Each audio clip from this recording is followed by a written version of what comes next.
হে কৃষ্ণ করুণা সিন্ধু দীনবন্ধু জগৎপতে গোপেশ গোপিকা কান্ত রাধাকান্ত নমস্তুতে।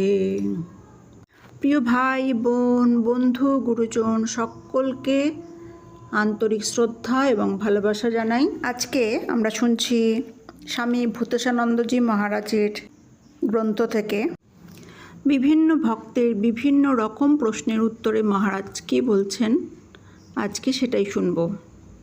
আপনি সবাইকে সমান দেখতে বলেছেন। মহারাজ বলছেন, এটি উত্তম ভক্ত, সবার মধ্যে সকলকে সমান দেখে যে। উত্তম ভক্তের ক্ষেত্রে কোন জলে মুখ ধোয়া যায় ইত্যাদি প্রশ্ন থাকে না। এক জায়গায় বলছে, নর্দমার জল আর গঙ্গার জল যখন এক হয়ে যায়, অর্থাৎ সমান পবিত্র বলে মনে হয়, তখন আর কোনো পার্থক্য থাকে না। ভক্তি করে কি ভ্রান্ত ধারণা দূর হয়? মহারাজ, হ্যাঁ, দূর হয়। ভক্তি করো, তবে দূর হবে। বিশ্বাস আর ভক্তি কি? মহারাজ, যা বিশ্বাস করছি তা সত্য মনে করা হলো বিশ্বাস, আর মনে পূজ্যভাব হলো ভক্তি। বিশ্বাস আর ভক্তি অঙ্গাঙ্গি জড়িত। বিশ্বাস করে ভক্তি করতে হয়, আগে পরে বলে কিছু নেই, দুটো একসঙ্গেই করতে হয়। প্রশ্ন, ভক্ত আর ভগবানের ভেদ কি? ভগবান পূর্ণ, ভক্ত তাঁর অংশ, এই হলো ভেদ। প্রশ্ন, ভক্তি কি? মহাভাব কি? ভক্তি হলো পূজ্য ভাব নিয়ে যে ভালোবাসা, তাকে ভক্তি বলে। ভাব মানে ভালোবাসা। ভগবানের নামে যখন পরিপূর্ণ হয়ে যায়, তাকে মহাভাব বলে। প্রশ্ন করা হচ্ছে, আমাদের ভয় হয় কেন? মহারাজ বলছেন, ভয় হলে আর ভক্তি নেই। ভক্তি যত বাড়বে, ভয় তত কমবে। ঠাকুর রামলালার সঙ্গে খেলা করছেন। রামলালা জলের মধ্যে আছেন। ঠাকুর বলছেন, দিলুম এক চর, কত আপন বোধ। এসব সাধারণ কথা নয়, এত আপন বোধ হবে যে নিজের আত্মার কথা হবে। প্রশ্ন, কেউ বলে তিনি আপনার জন, তাঁর কাছে চাইব, তার কাছে কি চাওয়া যায়? মহারাজ, তাকে প্রভু বাপ মা হিসাবে দেখলে তবে তার কাছ থেকে চাইতে পারে। তাকে যদি সর্বান্তকরণে নিজের আত্মার চেয়েও আপন দেখে, তবে চাইতে পারে না। দুটোই হয়, যে যেভাবে দেখে।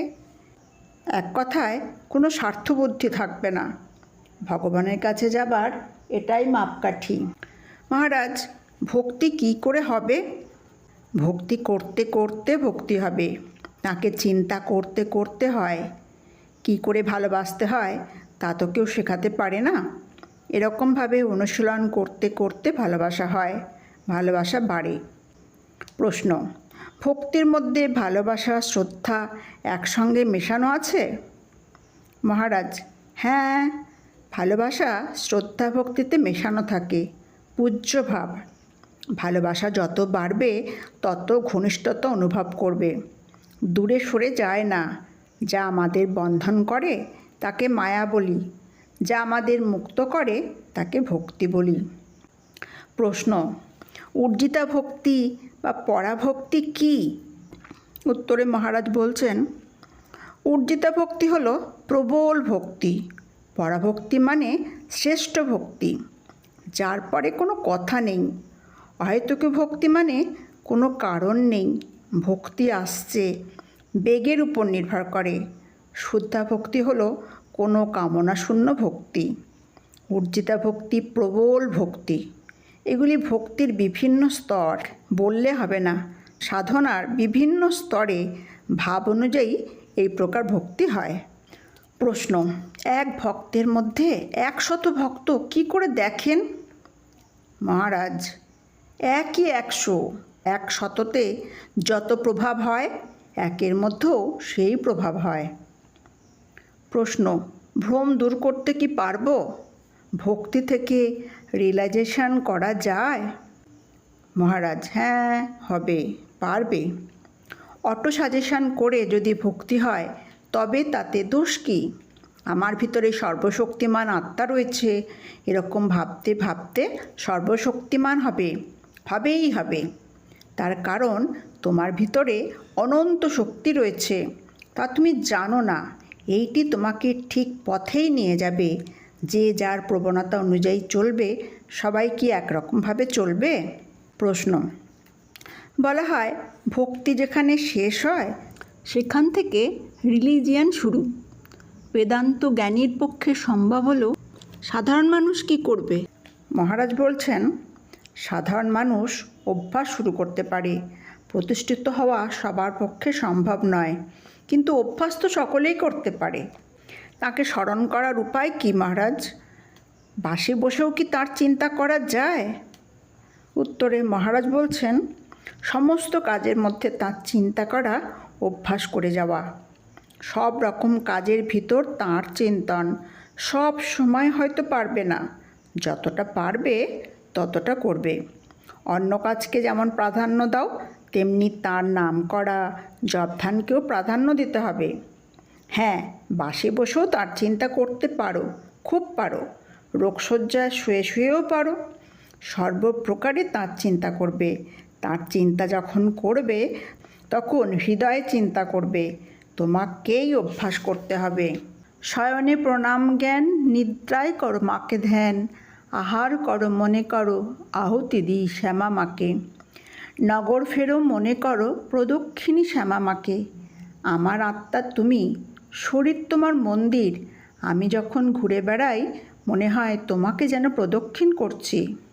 হে শম্ভু, তুমিই আমার আত্মা, পার্বতী আমার বুদ্ধি, আমার ইন্দ্রিয়সমূহ তোমার ভৃত্য, শরীর তোমার মন্দির। তোমার পূজারির জন্য আমার বিষয় ভোগ চেষ্টা, তোমাতে সমাহিত হওয়াই আমার নিদ্রা। আমার পাদসঞ্চালনের অর্থ তোমার বিধিপূর্বক প্রদক্ষিণ করা। আমার বাক্যসমূহ তোমার স্তব। আমি যাই করি তা তোমারই আরাধনার জন্য। যা যা কর্ম করি হে শম্ভু, সব তোমার আরাধনা। এইভাবে মনকে ঠিক করতে হবে।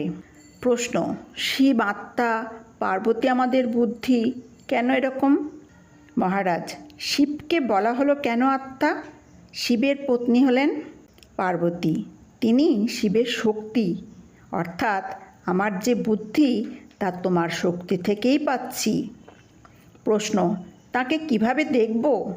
মহারাজ, প্রথমে অন্তরে দেখে তারপরে তাকে বাইরে দেখতে হবে। প্রথমে তাকে অন্তরে দেখবে।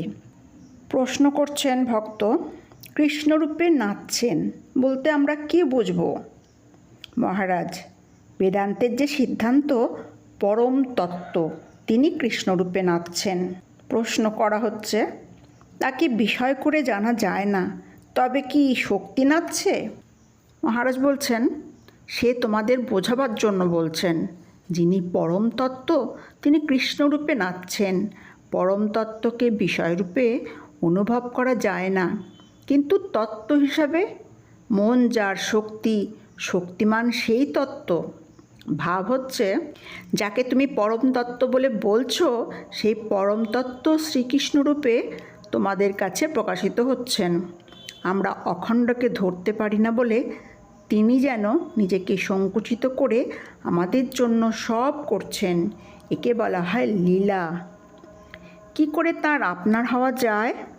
যে আপনার মনে করে সে আপনার হয়। তুমি তার উপরে নির্ভর করো।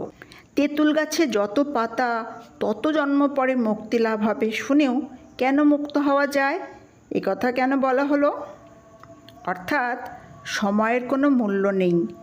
অত জীবনের ভোগ তা মুহূর্তে ক্ষয় হয়ে গেল। তার কৃপা হলে লক্ষ লক্ষ জীবনের কর্মফল এক মুহূর্তে ক্ষয় হয়ে যেতে পারে। গানে আছে, এই জন্মে ঘটালে মোর জন্ম জন্মান্তর। প্রশ্ন: সকলের আশা আছে, তবে তার কৃপার অধিকারী হব কি করে? মহারাজ, হ্যাঁ, সকলের পক্ষে সম্ভব। প্রার্থনা করে নিজেকে তাঁর শ্রী পাদপদ্মে সমর্পণ করে অধিকারী হওয়া যায়। প্রশ্ন: তার কাছে প্রার্থনা করলেও সবসময় তিনি শোনেন না কেন? মহারাজ বলছেন, প্রার্থনা করলেও অন্তরের সঙ্গে প্রার্থনা করা হয় না। মুখে বলছি ঠিকই, কিন্তু অন্তরের সঙ্গে হচ্ছে না। প্রশ্ন, তিনি আমাকে করুণা করেন না, ডাকেনও না। মহারাজ, তোমাকেও করুণা করছেন। এখানে আসবার জন্য তোমার যে আগ্রহ হচ্ছে তা তাঁর করুণাতেই হচ্ছে। তিনি যদি না ডাকেন তবে তো ভেসে যাবে। তোমরা নিজেদের বাসনা পূর্ণ করার জন্য জন্ম নিয়েছ বলে আপনি আশীর্বাদ করুন যেন বাসনা ছাড়তে পারি, কিন্তু সেই চেষ্টাই হচ্ছে না। তুমি রাগ করলে কি হবে? সব ছেড়ে দিলে তিনিই থাকবেন। তুমি তোমার আগ্রহ বাড়াও, তিনিই যে সব পূর্ণ করেন। তিনি কি দূরে আছেন? তোমার হৃদয়ে তিনি আছেন। অন্তরে তোমার দৃষ্টি ফিরিয়ে দাও। আজ এই পর্যন্ত। সকলে সুস্থ থাকুন, ভালো থাকুন এই প্রার্থনা করি। ভিডিও কেমন লাগছে অবশ্যই জানাবেন। ভিডিও ভালো লাগলে লাইক, শেয়ার এবং সাবস্ক্রাইব করতে ভুলবেন না। ধন্যবাদ।